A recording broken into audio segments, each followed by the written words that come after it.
Encara no han començat i ja han agafat el ritme. Tots són maneres i estils d'escalfar.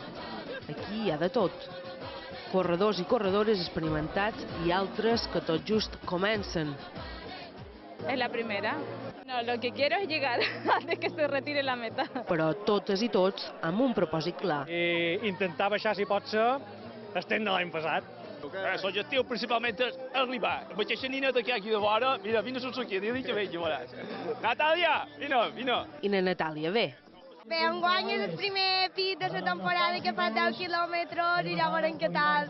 Normalment sempre faig campo a través. Molta gent, molta broma, però la cursa s'ha de preparar.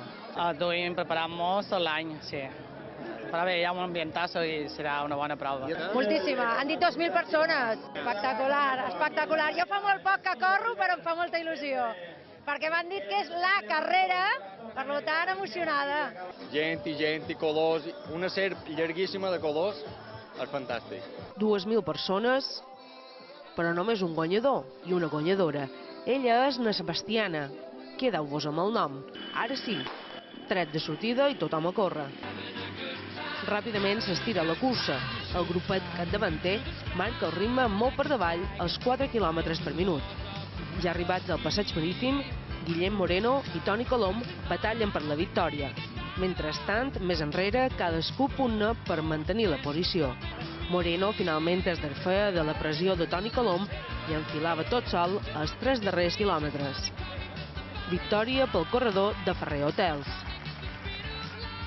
Millor de l'esperat. És la meva primera carrera després d'un any lesionat.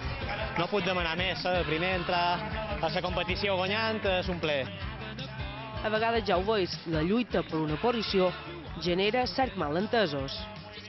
Aquí me metes un pedazo y después me dices, tranquilo, te vas a soltar y me acelera. Tant d'esforç a vegades també passa factura. I ja vos havíem parlat d'ella, Sebastiana Llebrés, primera dona classificada en 37 minuts 26 segons. Ha estat un poc dureta. Quasi no. Bastant bé. Això sí, a la meta, guanyis o no, sempre espera qualcú.